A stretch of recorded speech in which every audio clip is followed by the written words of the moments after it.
Kalau bisnis saya itu, saya tahu bahwa bisnis saya itu membangun kerajaannya bukan hanya demi supaya memperkaya saya. Saya tahu jelas bahwa bisnisku itu ada di bawah kakinya, di dalam tangannya. Sebuah kesaksian iman yang tidak bisa disangkali, sebuah kesaksian roh yang luar biasa. Every day I go to bed, I'm not afraid. Every day I wake up, not on the side of fear. Tiap hari saya bangun tidak di sisi takut. Tapi detik di mana saya mulai hidup bagi diri saya sendiri, siap sedia, nightmare melulu. Pagi saya tidak menentu, saya harus berjuang melawan Tuhan, seolah-olah mempertahankan hidupnya. Tapi barang siapa menyerahkan nyawanya, dia akan memperolehnya. Saya harap Anda dan saya memahami, cara hidup orang Kristen harus begitu. Kristen itu bukan roh agamawi, Kristen itu misi.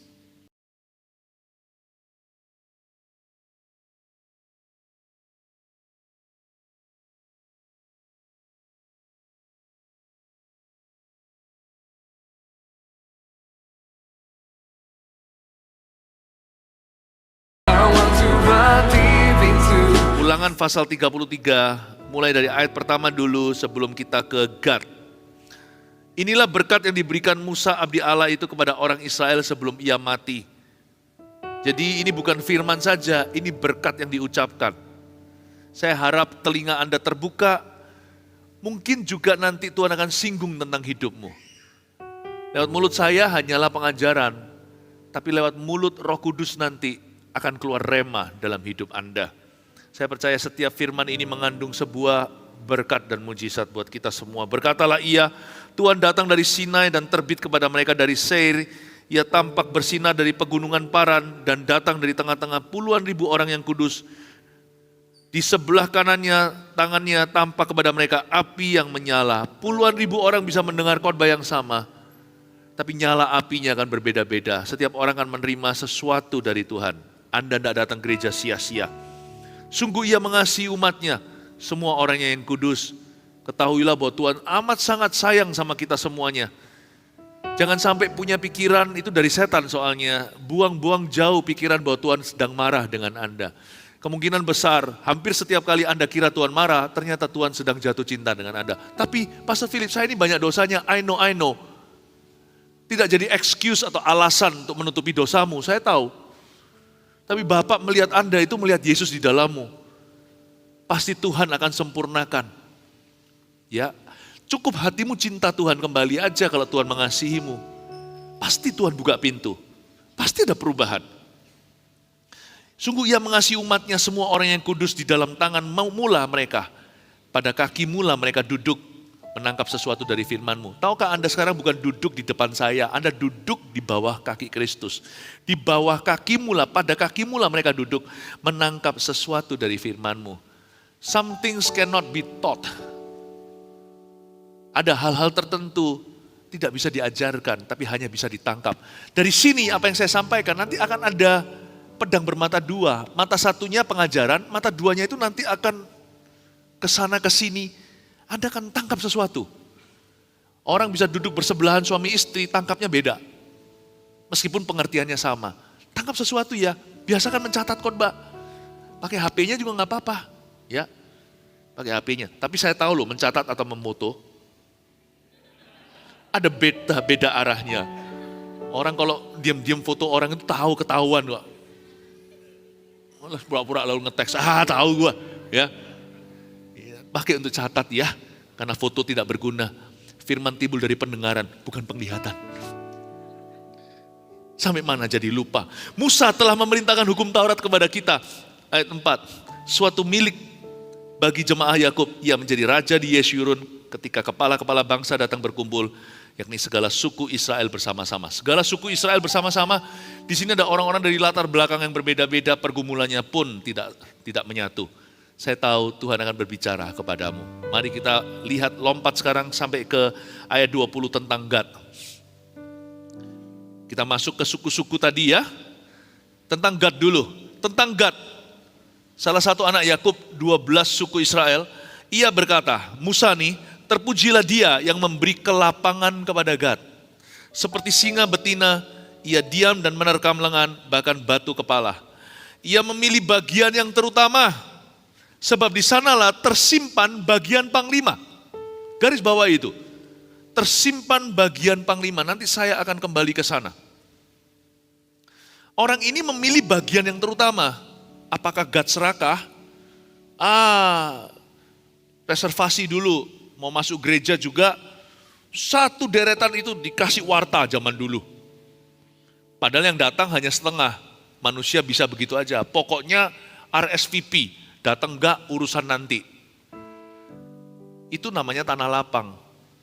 Apalagi kalau sempit dan tidak ada kursi. Apakah Gad begitu caranya dia untuk mendapatkan kelapangan? Saya ulang lagi ayat 20, kita baca sekali lagi. Tentang Gad ia berkata, terpujilah dia yang memberi kelapangan kepada Gad. Seperti singa betina ia diam dan menerkam lengan bahkan batu kepala. Ia memilih bagian yang terutama sebab di sanalah tersimpan bagian panglima. Ia datang kepada para kepala bangsa itu. Dilakukannya kebenaran Tuhan serta penghukuman-penghukumannya bersama-sama dengan orang Israel. Ternyata bagian lapang, bagian panglima atau tempat kelapangan. Siapa di sini nggak kepingin financial freedom?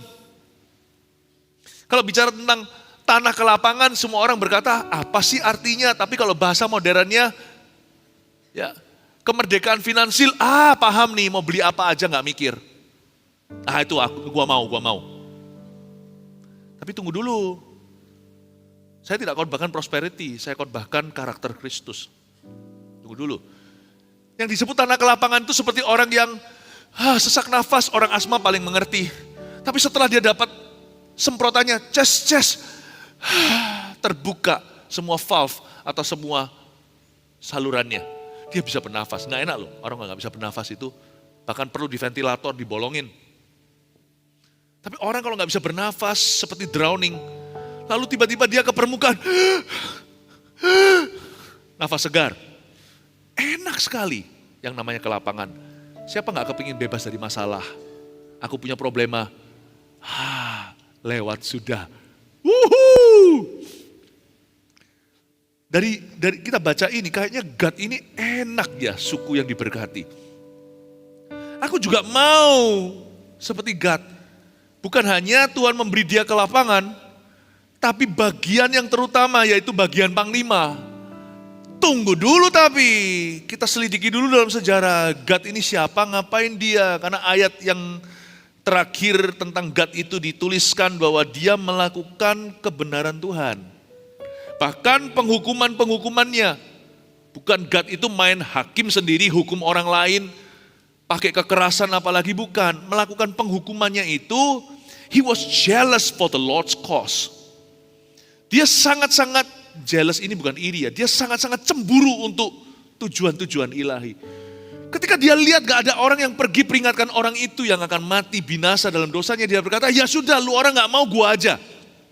Ketika dia lihat orang miskin tidak ada yang menangani, tidak ada yang peduli, dia berkata, ya sudah, daripada aku salahkan Tuhan, kalau ada Tuhan kenapa ada kelaparan?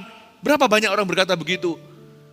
Aku tidak akan salahkan Tuhan, ini bagianku. Aku tidak bisa memberi makan 5.000 orang itu dengan mujizatnya, hanya Tuhan yang bisa membelah atau memecah-mecahkan 5 roti 2 ikan.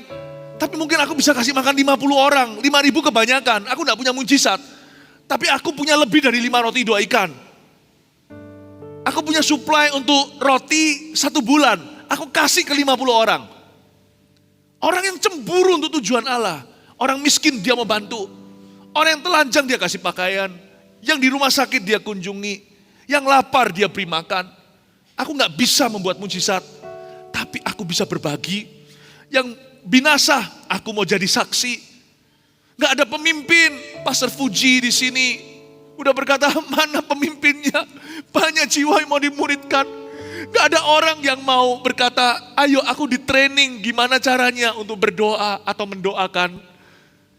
Meskipun selama ini aku gak bisa, merasa tidak fasih lidah, kurang ngerti teologi, aku mau belajar. Aku mau di My Spiritual Journey, itu adalah kelas-kelas dasar kita MSJ 1, 2, bahkan 3. Aku mau di CG Training supaya aku ini loh, aku bisa bersumbangsi. Cemburu. Karena tujuan Allah, bagian panglima adalah bagian hamba. Siapa mau jadi pemimpin, jadilah pelayan. Siapa mau jadi paling besar, melayanilah.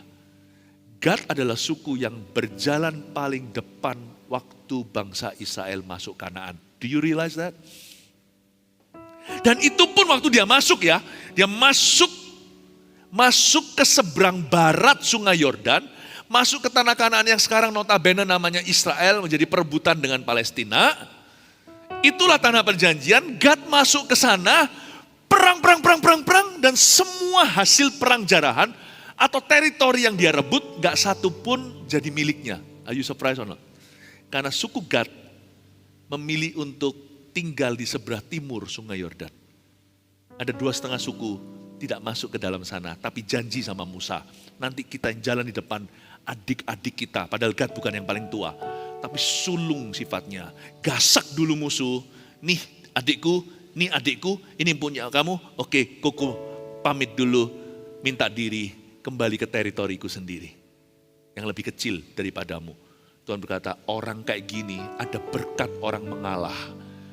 Orang yang seperti maju di depan orang lain pasif, dia yang aktif sendirian. Orang yang kayak gini ku beri bagian panglima. Memberi dia tanah ke lapangan. Tuhan tuh lihat loh di gereja itu, orang yang pasif siapa yang aktifnya, Tuhan tuh lihat. Gereja itu dikira adalah ibadah, bukan. Gereja itu ujian Allah. Tempat pengujian. Tuhan lihat. Saya ngomong begini, saya cerita ya sama Anda ya. Sampai hari ini tuh saya jarang minta berkat untuk saya loh. Saya jarang. Hampir gak pernah. Terus terang. Doa saya itu isinya Anda semua. Dan saya ngomong begini bukan jual jasa. Lalu orang tepuk tangan, terima kasih ya Pastor Philip. Enggak. Saya cerita ini sebagai guru umat, kalau saya gak jujur gini kan Anda gak belajar. Saya buka. Saya jarang kejar anything for me. I'm fine, thank you. Aku dipelihara sama Tuhan. Aku diberi kelapangan. Aku diberi kelapangan. Sungguhan. Apa yang tidak kuminta Tuhan berikan. Tuhan memberi saya kelapangan. Memberi bagian panglima. Kalau saya naik pesawat contohnya.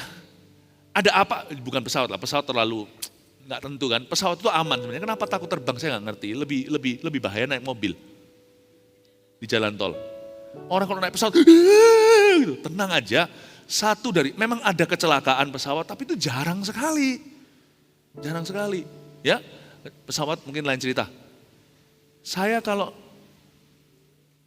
nggak enak badan, contohnya kemarin check up ya. Tapi nggak tahu gimana itu ceritanya dengarnya orang-orang kiranya ada apa. Itu yang teks saya yang doakan, kasihan itu. Saya berdoa supaya doa mereka itu tidak sia-sia. Saya cuma check up, udah lama nggak check up. Banyak yang kira saya sakit. Pastor Philip, are you okay? Yang doakan saya banyak. Ibu-ibu, bapak-bapak juga. Yang menangis di surga gedor-gedor, Tuhan bisa marah loh. Berkata, hamba aku gak sakit. Yang panik itu adalah umat Tuhan. Kalau Anda menjadi panglima, yang gugup prajurit kalau panglima ada apa-apa. You don't need to pursue blessings for you. Cukup satu aja. Utamakan kerajaan Allah dan kebenarannya. Utamakan orang lain. Utamakan visi Yesus Kristus di atas muka bumi. Utamakan jiwa-jiwa. Anda haju gitu aja bersin, yang doa satu kampung. Padahal cuma masuk angin. Biarkan jangan ada apa-apa sama dia. Ketika Anda itu berguna, Anda berharga. Paham maksud saya? Naik pesawat nih sekali. Goyang sekali, semua takut. Kalau Anda naik pesawat itu jangan takut. Kecuali kalau lihat pramugari takut, nah mulailah takut. Nah saya pernah naik pesawat karena seringnya dulu. Waktu pramugari mulai ketakutan. Mereka bicara antara mereka, was. Saya sudah tahu ada sesuatu. Saya tenang aja kok, saya tenang. Kenapa? Bukan gak takut mati. Ya gak takut mati sih, cuman kalau ada apa-apa itu saya gak takut. Bagian orang yang melayani dan punya tujuan ilahi adalah orang itu hidup matinya di tangan Tuhan. Sungguhan, tidak akan terjadi apa-apa atas hidupmu kecuali sepengizinan. Kalau Tuhan izinkan jangan dilawan, tenang aja Tuhan tahu berperkara. Satu helai rambutmu jatuh ke tanah aja tahu kok Tuhan itu nomor berapa. Gak ada pepatah di Alkitab mengatakan bahwa rambutmu dihitung, itu salah. Rambutmu tidak dihitung, rambutmu dinomerin. Itu beda. Kalau rambut kita tinggal 3 helai, Jatuh ke bawah satu, kita tahu rambutnya sisa dua. Tapi kita nggak akan pernah tahu dari total rambut kita sejak bayi itu rambut nomor berapa barcode-nya. Tuhan tahu rambut mana yang sekarang lagi nyantol di sisir Anda. Tadi pagi waktu sisiran sebelum ke gereja, itu ada rontok beberapa, itu rambut nomor 3.467.241. Tuhan tahu. Ada sebuah keyakinan iman bahwa hidup kita di tangan Tuhan. I'm walking on divine purpose. Berjalan di atas air itu bukan berarti berjalan dalam kemustahilan. Berjalan di atas maksud Tuhan. Mendaratlah pesawat saya. Brum, dan keluarga saya. Waktu mendarat itu, tiba-tiba di sebelah kiri kanan kelihatan ambulans, pemadam kebakaran, dan mobil polisi kayak di film-film itu. Itu di negara lain waktu transit. Saya lihat, seru ini. Ternyata selama terbang itu di daerah pesawat tersulut api, daerah sayapnya, ternyata itu daerah bensinnya. Gak pernah masuk sih, gak pernah masuk berita. Itu kejadian beneran, mendarat, langsung sampai itu dimatiin. Gak ada AC, gak ada apa. Udah berhenti di situ sebentar. Saya lihat kiri kanan sana ada ngoeng-ngoengnya. Tapi gak rame supaya jangan panik penumpang. Saya tahu something was really serious with the plane I was on. Tapi saya cuma bisa bayangkan sebelum mereka diiringi, di-escort dengan pemadam kebakaran, polisi, ambulans. Di atas sana serafimnya berdarah-darah, gendong tuh sayap pesawat. Kenapa? Karena ada bagian panglima di dalamnya. Saya bukan panglima. Tapi kalau kita itu punya tujuan hidup, kalau visi kita hanyalah supaya kita sendiri happy, kita kaya, kita berhasil, sukses, kerja nanti, lalu habis itu kita itu punya keluarga yang bahagia, bisa liburan kemana-mana, segalanya. Percayalah, kemana-mana Anda pergi, Anda tahu di hati kok tidak ada perlindungan Allah. Kenapa? Anda akan hidup dalam ketakutan. Jikalau nanti sesuatu terjadi, mimpi buruk misalkan, semua mimpi Anda akan batal. Karena itu bukan mimpi Tuhan, itu mimpimu.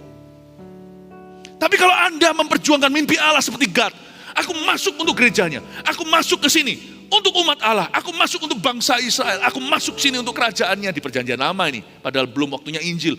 Aku masuk sini hanya untuk mempersiapkan jalan untuk turunnya Mesias. Sekarang ini Mesias sudah tiba, sekarang ini namanya. Kalau dulu hanyalah jalurnya, sekarang namanya yang kita perjuangkan. Aku masuk, tenanglah God, kau akan diberikan ke lapangan, baik itu financial freedom atau apa, Tuhan akan memastikan you makan. Yang malu Tuhan kalau Tuhan tidak memelihara hamba-hamba dan pelayan-pelayannya. You akan makan. Gak usah cari itu, orang-orang dunia mencari itu. Apa yang mereka makan, apa yang mereka minum, kamu jangan cari itu. Carilah kerajaan Allah dan kebenarannya. God ini memperjuangkan kerajaan Allah di perjanjian lama. Dia bukan koko loh.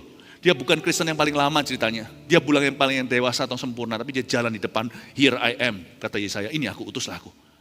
Tidak harus Anda jadi pendeta. Tapi ada panggilan untuk hidup bagi sesuatu yang lebih tinggi. Saya harap dengan bukanya GMS Kelapa Gading ini, di sini visi Tuhan tiba. Kita tidak mau menambah satu gereja lagi. Tapi di sini kita akan beritakan sesuatu yang khas sekali. Apa yang menjadi visi Tuhan atas gereja ini. Yaitu setiap pelayan-pelayannya ini akhirnya menjadi pemimpin dan belajar memuridkan orang lain. Tidak ada di sini yang legal, tidak dilegalkan. Anda berjemaat di Mawar Siaran forever jadi jemaat. Semua di sini harus jadi pelayan Tuhan, harus jadi pemimpin, harus jadi orang yang memuridkan. Haleluya. Kasih tepuk tangan untuk Tuhan. Itu God, itu berkatnya orang-orang yang melayani, berkatnya orang-orang yang ngalah. Saya berdoa supaya Anda tidak hidup, kita tidak hidup bagi diri kita sendiri lagi, amin. Ya, itu kejadian sungguhan, waktu terjadi begitu saya dan keluarga saya berkata, GR lah, kalau kita tidak ada di pesawat ini jatuh nggak ya? Setelah keluar itu nggak ada yang terima kasih sama kita itu lewat. Semua keluar.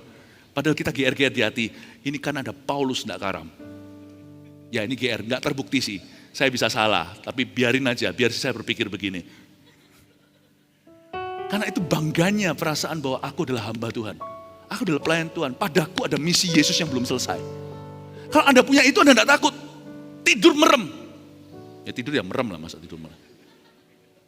Anda tidur tahu, besok ada penyertaan Tuhan. Karena Tuhan belum selesai sama aku. Tapi kalau Anda punya mimpi adalah berhalamu, aku segini, ketakutan tiap hari. Gimana kalau begini? Gimana kalau begitu? Gimana kalau salah satu kami mati? Gimana anak-anak kami? Gimana? Oh tenang aja.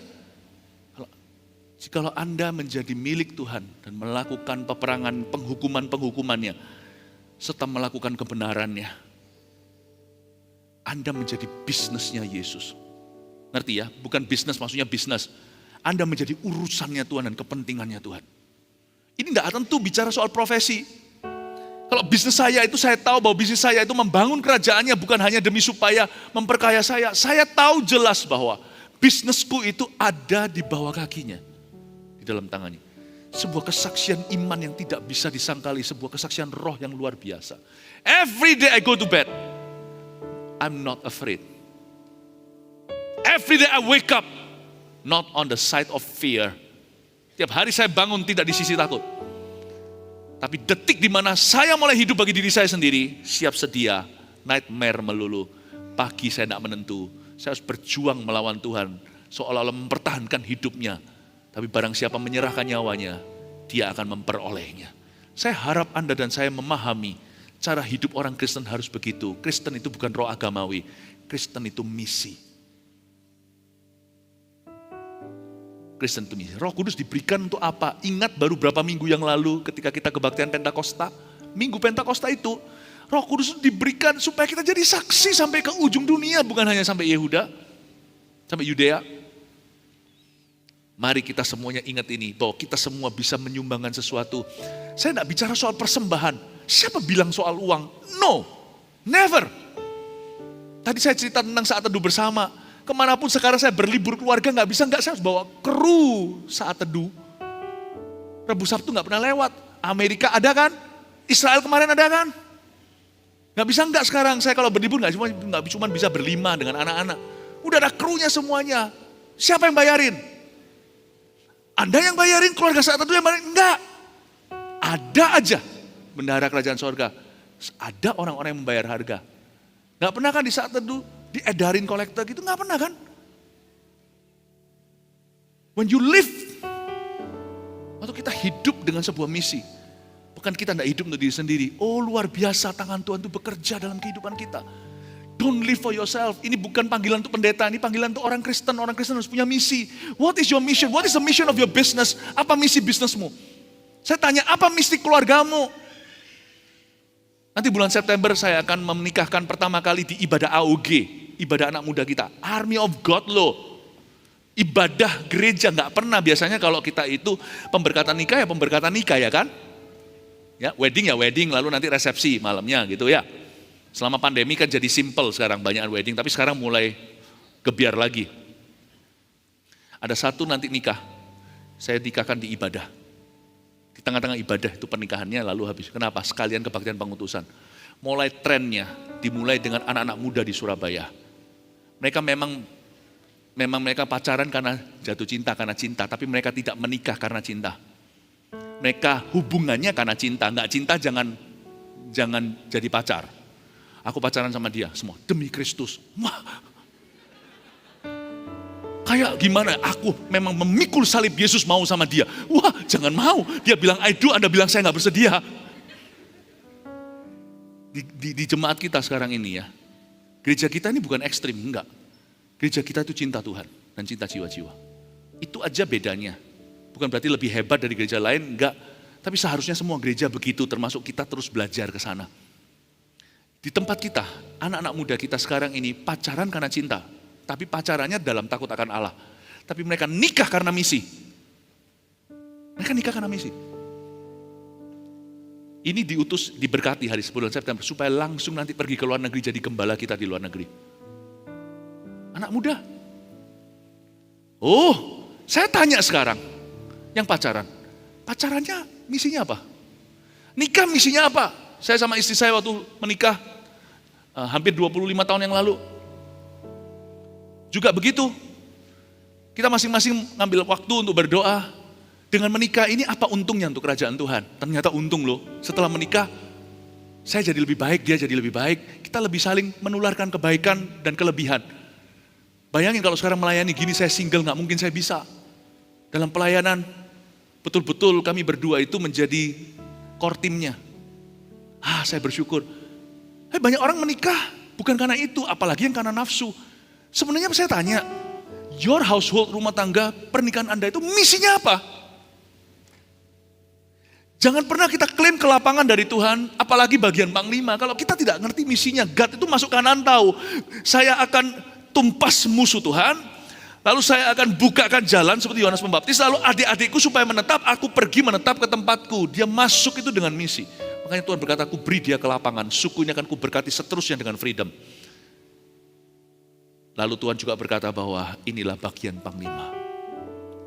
Keluarga Anda misinya apa? Punya anak misinya apa? Waktu sejak anak kami lahir, saya sudah tulis di depan Tuhan, saya doa. Saya persembahkan anak itu kepada Tuhan. Dan saya ingatkan terus foto anak itu diserahkan. Bahkan janji-janji Tuhan yang saya tulis bahwa anak yang Tuhan berikan kepada kami itu titipan. Itu sungguhan sampai harafiah saya yakini.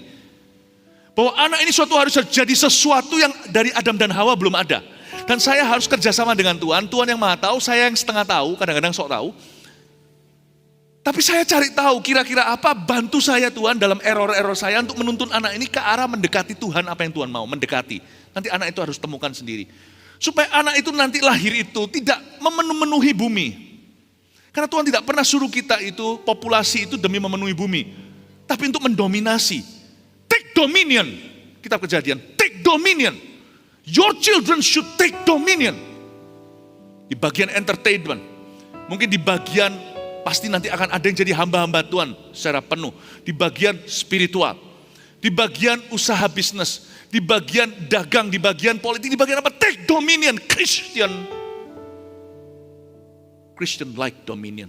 Bukan agamawi, tapi Christ-centered dominion. Anak-anak ini saya tahu dari awal. Saya dan istri saya mengerti bahwa punya anak itu punya ada tujuan. Nggak bisa nggak semuanya itu Tuhan. Everything Jesus. Udah gitu aja. Kalau Anda tanya tadi belajar apa di gereja? Everything Jesus. Kita bukan kesurupan Yesus. Orang kesurupan itu kan kayak kepenuhan tapi yang salah. Kita ini kepenuhan Yesus. Be filled with Christ. Everything Jesus. Ya, habis ini kalau bersin jangan haji, tapi Jesus. Bukan seperti orang Hollywood suka Jesus yang sumpah serapah, bukan, tapi Jesus fills everything, memenuhi semuanya sehingga keluar semua itu dari Yesus Kristus. Punya anak 3 juga saya pikirkan ini tuh betul-betul untuk apa, dan mulai kelihatan satu ini satu itu. Oh haleluya. Sambil kita semuanya Yesus, bukan berarti bahwa hilang warna. Semua Yesus justru dapat ke lapangan. Saya rasakan sendiri indahnya Christ-centered family loh. Keluarga saya nggak sempurna, tetapi saya bersaksi indahnya keluarga yang Yesus ada di tengah-tengah. Indahnya, saya nggak bisa ceritakan. Amin. Saya dorong Anda, waktu datang ke gereja jangan hanya ibadah. Cari Tuhan, ketemu Yesus. Cari sungguh-sungguh makna tujuan hidupmu. Jadilah suku Gad. Berkat orang Gad itu di sini. Berkat orang ngalah. Berkat orang yang berkorban untuk yang lainnya dulu. Jarang saya doa untuk diri saya sendiri. Saya jarang minta berkat apa-apa dalam hidup saya, sungguhan. Saya kira semua ini karena tambah-tambahan Tuhan. Yang masih bujangan muda, saya tanya, apa misi masa mudamu? Apa misi masa mudamu? Why are you young? What for? Untuk siapa? Boleh saya sarankan, jadilah suku Gad. Serahkan masa mudamu untuk Tuhan. Serahkan masa muda untuk Tuhan. Kan gosong, kan hangus. No, the Lord is consuming fire. Allah kita adalah api yang menghanguskan, tapi tipe menghanguskannya seperti semak belukar yang menyala. Anda baca coba cerita Musa. Semak belukarnya nyala, tapi nggak hangus. Itulah Allah kita yang menghanguskan. Dia tidak pernah burn us out. Masa mudaku serahkan, dibakar sama Tuhan, kayak hilang masa muda, gak pernah dikembalikan. Saya pikir-pikir lagi, untung masa mudaku kuserahkan ke Tuhan. Masa mudaku tidak ada penyesalan ketika saya mulai setengah baya. Saya menoleh ke belakang, untung saya berikan. Segala sesuatu di masa muda itu Tuhan wahyukan ke saya, hingga hari ini yang ada di hidupku, itu dari masa muda dipupuk bersama. Pacaran sekali aja untuk menikah.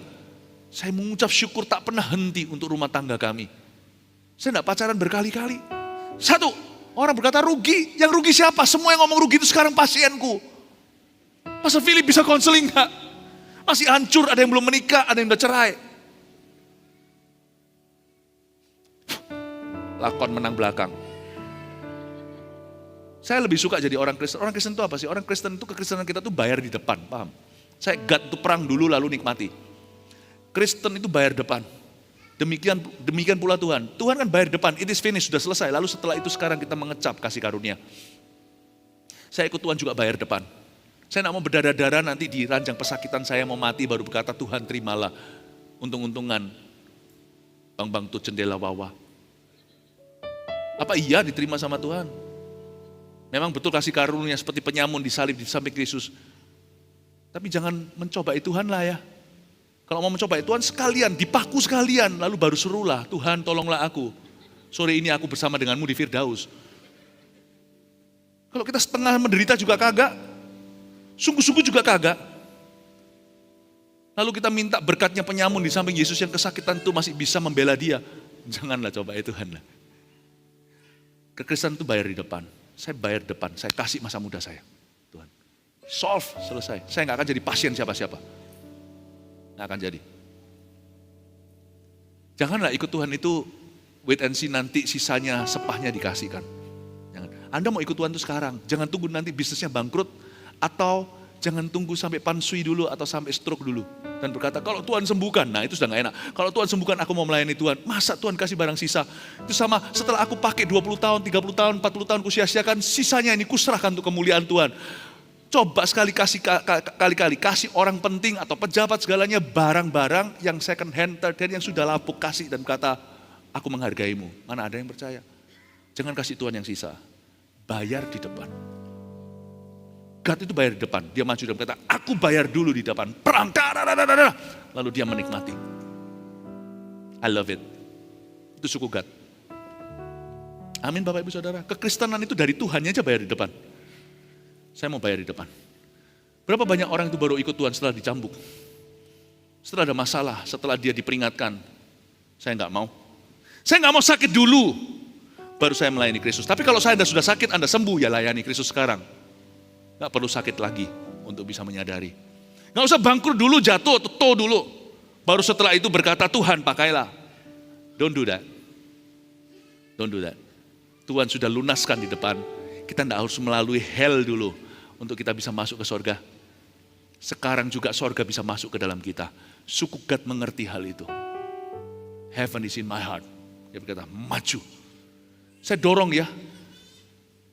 Begini. Hotel pun ada beda bintang.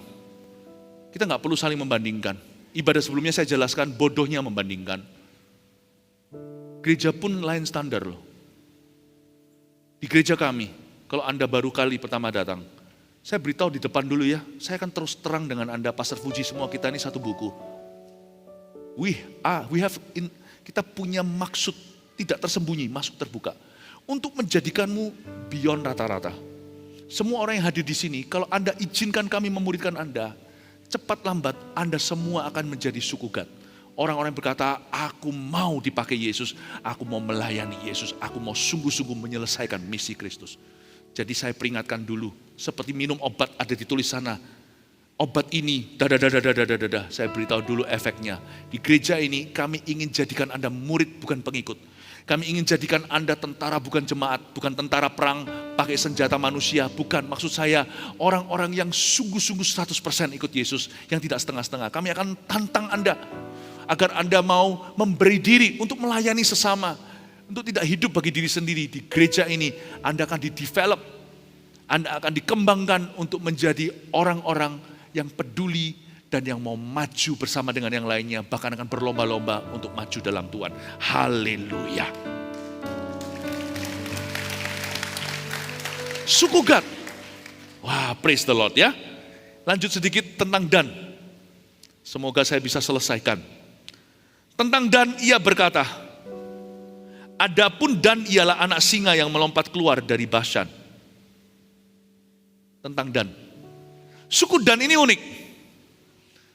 Suku Dan ini ditulis di surat wasiat Musa, salah satu anak Yakub tentunya, dan tulisannya bagus dan manis.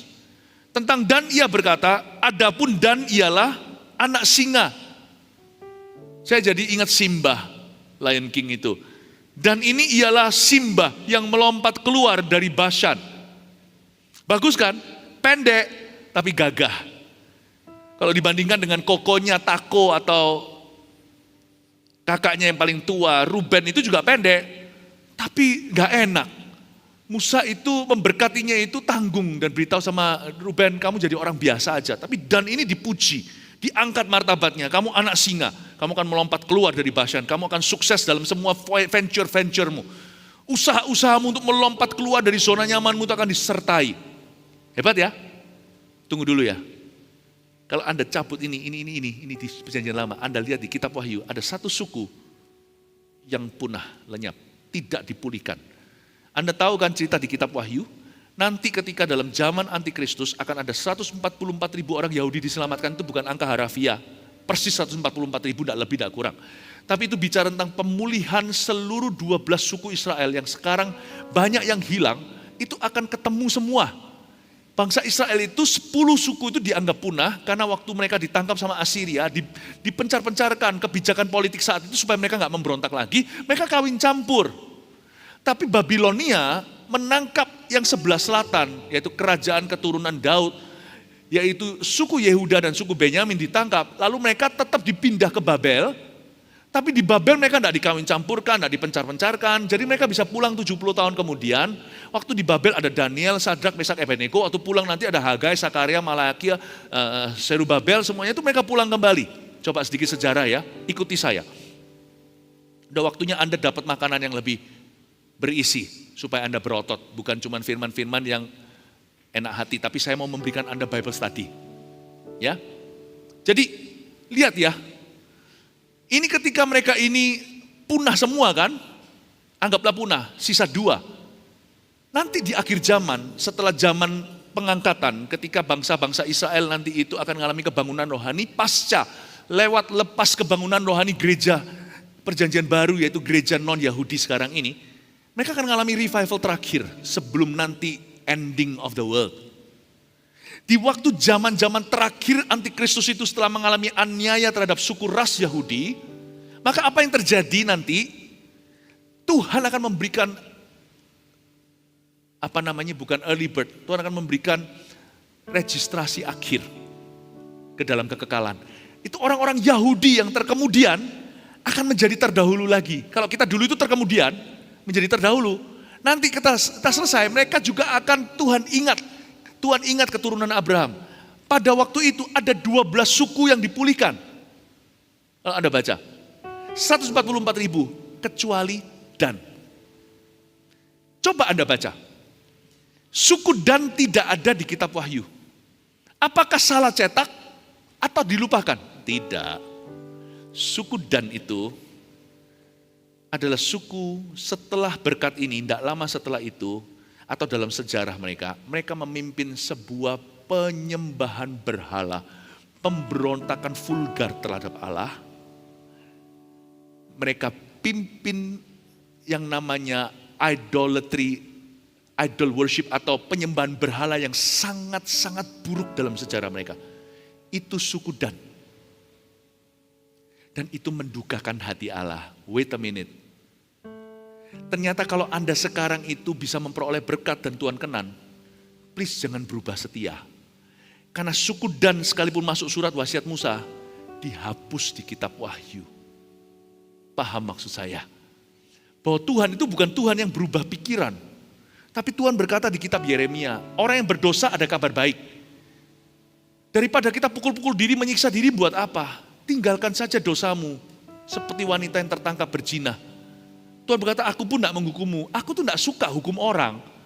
Aku lebih suka pertobatanmu, kata Tuhan lewat Yeremia. Apakah aku itu bahagia? Apakah aku itu happy melihat kematian orang fasik? Bukankah yang kurindukan adalah pertobatannya mereka? Tapi jika ada orang benar yang berubah setia, kepadanya aku ucapkan berkat, lalu dia sekarang mulai jadi orang yang berbeda. Dia mulai menentang Tuhan dan diperingatkan tidak berubah. Dan dia semakin vulgar, aku akan mencabut dia. Paham itu? Tapi orang yang berdosa keturunan Korah, tapi kalau dia sungguh-sungguh cari Tuhan, aku tidak akan ingat kejahatannya, aku akan ingat kebaikannya. Kebenarannya aku akan ingat hari ini. Makanya Bani Korah ada di kitab Mazmur, itu Korah yang sama. Orang tuanya yang ditelan tanah karena memberontak sama Musa, nantinya bisa menjadi tim worshipnya Daud. Saya beritahu tidak ada anak haram, setiap kita punya pilihan. Ingat ini, sekalipun masa lalumu itu merah seperti kirmisi, kalau hari ini Anda hidup benar by choice atau dengan pilihan, maka Tuhan bisa hapuskan, putihkan semua di belakang, karena Tuhan berkenan kepada Anda sekarang. Tapi kalau Anda sekarang dikenan Tuhan sekarang, bahkan membangkitkan orang mati sekalian, kalau Anda berubah rupa, berubah arah, besok Anda mulai berani sama Tuhan, dan Tuhan peringatkan, dan Anda tidak mau berhenti terus hidup di dalam dosamu, sampai satu titik Tuhan akan berkata, enough is enough. Gue gak peduli kalau kakekmu misionaris, aku gak peduli kalau kamu pernah membangkitkan orang mati, aku gak peduli kalau kamu seorang hamba Tuhan yang dipakai Tuhan sebelumnya. Kalau sekarang kamu menolak aku akan lupakan semua berkat yang di belakang, aku akan menghukummu. Itulah sebabnya kalau kita minta ampun sama Tuhan, sekalipun masih merasa kotor gak layak, biarin perasaan itu, perasaan akan ngikut. Yang penting segala keputusanmu sekarang secara jelas, secara conscious atau secara sadar, buatlah keputusan yang menyenangkan Tuhan, bukan mendukakan Roh Kudus. Saya nggak peduli kalau saya salah sesuatu, hati saya nggak keruan, saya tetap harus membuat keputusan ke depan. Jangan berkata, terlanjur ya apa boleh buat, ya sudah telat, silahkan terus aja dosanya. Jangan, dosa sekali lebih baik daripada dosa 2 kali. Jatuh ke dalam dosa 2 kali lebih baik daripada 3 kali. 3 kali lebih baik daripada 7 kali. 7 kali lebih baik daripada 7 kali, 70 kali. Yang penting itu kebenaran bukan perasaan. Kebenaran bukan perasaan. Amin. Dan ini memimpin, padahal sudah dikasih pujian, memimpin pemberontakan. Lenyap dia di kitab Wahyu. Dengan kata lain, ada satu suku di akhir zaman dihapuskan. Saking bencinya terhadap penyembahan berhala, makanya dibuat menjadi perintah Allah pertama, Tuhan hapuskan dia. Janganlah kita memberontak sama Tuhan, tidak tanpa arti Tuhan berkata takutlah akan Allah. Gini loh, memang betul kekristenan tidak boleh menakut-nakuti. Kita tidak boleh pakai Tuhan untuk sebagai takut-takutan, paham ya? Tapi kekristenan juga kadang-kadang terlalu pelan dan lamban untuk menjelaskan kenapa disebut takut akan Tuhan. Kalau disebut akan Tuhan, tapi Tuhan tidak perlu ditakuti. Kalau kita sebut Tuhan itu perlu ditakuti, berarti ada sesuatu yang perlu ditakuti. Paham ya? Kenapa kita bilang takut akan Tuhan? Kalau Tuhan tidak memberikan alasan untuk kita takut padanya. Tuhan hapuskan dan. Ya, Tuhan hapuskan dan. Saya tidak pingin semua hasil saya ngikut Tuhan segitu lamanya 50 tahun misalkan, lalu nanti tahun ke-51 saya berubah dan saya menyangkal Yesus dan berkata Yesus bukan Tuhan. Anda akan terkejut sekarang di dunia gereja gonjang-ganjing ini. Pencipta lagu tertentu saya nggak mau sebut di mana, dulunya itu luar biasa, lagunya itu mendunia. Lagu tentang Tuhan Yesus, sekarang menyangkal bahwa Yesus itu Tuhan. Bayangin 20 tahun pelayanannya, saya nggak tahu berapa tahun persisnya. Cuman pengakuan iman 1 bulan, terakhir hidupnya, buyar sudah. No play-play ya. Makanya Tuhan berkata, you wanna follow me, be faithful till you die. Setia sampai mati. Makanya kitab Wahyu berkata, setialah sampai mati, ku beri kau mahkota. Itu suku Dan gila. Di Israel, saya baru kembali dari Israel. Berapa sebulan yang lalu. Tahu nggak yang membakar, yang membuat ada berapa ekstremis itu? Sekarang ini pun mulai muncul, kan banyak orang itu pergi ke Israel dari mancanegara. Sejak Hitler segala. Lalu tidak lama setelah itu ada yang namanya gerakan kembali orang-orang Yahudi ke tanah airnya. Jadi beberapa orang mulai register ulang, saya ini dari suku mana, karena meskipun punah dalam sejarah, tapi kan setiap orang punya silsilah keluarga. Kalau dia urut, dia ini dari keturunan Efraim. Jadi sekarang di Israel pun mulai muncul kembali suku-suku itu sebelum kitab Wahyu. Oke? Tahu nggak yang paling buat onar? Yang paling buat onar suku mana? Yang barusan gak lama yang lalu pernah sekali membuat semacam kayak membakar tempat agama. Membakar apa ya? Gereja atau apa ya? Saya gak tahu. Pokoknya membakar. Itu adalah ekstremis orang Yahudi, suku Dan. Bahkan sekarang kalau di Israel mereka bicara orang-orang Israel Yahudi yang mesianik atau orang-orang Yahudi yang percaya Yesus dan percaya firman. Mereka mulai spekulasi bahwa kemungkinan besar antikristus nanti itu adalah tetanggamu, bukannya. Antikristus itu mungkin dari suku Dan. Lu Pastor Philip, antikristus masa Yahudi? nggak ada tulisannya persisnya sih. Ini juga spekulasinya orang Yahudi. Tapi saya pikir-pikir ada masuk akalnya. Mau tahu kenapa? Gini loh. Kalau saya mau menciptakan satu tipe lain Kristus atau tiruan, KW-nya harus bagus dong. Anda mau KW-nya tas gitu ya, harus bagus lah. Nggak mungkin kan kalau misalnya KW-nya tasnya itu tulisannya CHA, Chanel gitu ya. Lalu nanti Anda plesetin channel. Masih lumayan lah channel ya, itu jadi murah karena tambahan 1 N ya kan. Nggak mungkin kalau Anda gitu ya, Anda kalau mau buat suatu tiruan, tidak akan meniru jauh. Nggak mungkin dimunculkan camel atau unta. Ya, nggak mungkin. Atau Calgary, nggak mungkin kan, pasti yang dekat. Mungkin fontnya aja lain. Mau niru Kristus, jadi anti-Kristus. Kristus-Kristusan KW-nya, untuk menipu dunia. Ya harus rasnya lah. Harus rasnya lah. Iya kan? Kalau kita mau jadi spy, kita mau jadi suatu mata-mata. Masa kita mata-matanya ke ras ini, kita pilih orang yang warna kulitnya total beda ya, kelihatan lah ditembak door di tempat. Kalau dia mau menjadi tiruan Kristus, ya kemungkinan dari rasnya Kristus lah, apalagi kalau bukan Jewish. Jangan main-main. Dan ini pernah dipuji, jatuh. Berarti kita semua masih bisa jatuh. Semua masih bisa berubah pikiran. Di dalam dunia saya, dalam pelayanan, saya cukup melihat hal itu. Hingga kesimpulan saya simpel, tak ada orang kebal. Kita butuh satu dengan yang lainnya untuk mengingatkan, jangan menjauhi diri dari pertemuan. Dan kita perlu satu sama lainnya, punya misi yang jelas, setia dengan itu. Dan kita perlu didoakan, sembari kita mendoakan. Mari kita saling mengingatkan menjelang kedatangan Kristus. Suku Gad boleh kau contoh, suku Dan jangan. Oke? Saya berdoa supaya jangan sampai sesuatu yang mulai bagus, memulai dengan roh, mengakhiri dengan daging. Tapi orang yang sudah pernah memulai dengan daging, kalau Anda bertobat masih bisa memulai dengan roh. Saya berdoa di dalam nama Yesus, semua kita yang datang ke gereja tidak kedagingan. Kita boleh kedagingan datang, kita pulang harus kepenuhan Kristus. Kita semua harus penuh Roh Kudus. Amin Bapak Ibu Saudara. Masih ada banyak suku-suku yang lain, Asher, Naftali dan sebagainya. Next time saja. Ya, kecuali kalau mau habis ini ada ibadah ibadah terakhir jam 5. Tapi enggak lah, lain kali saja ya. Nanti ini, tapi semoga sekarang yang saya sampaikan ini cukup untuk membuat Anda hidup kudus di dalam takut akan Allah. Haleluya. Amin. Berikan tepuk tangan bagi Tuhan Yesus.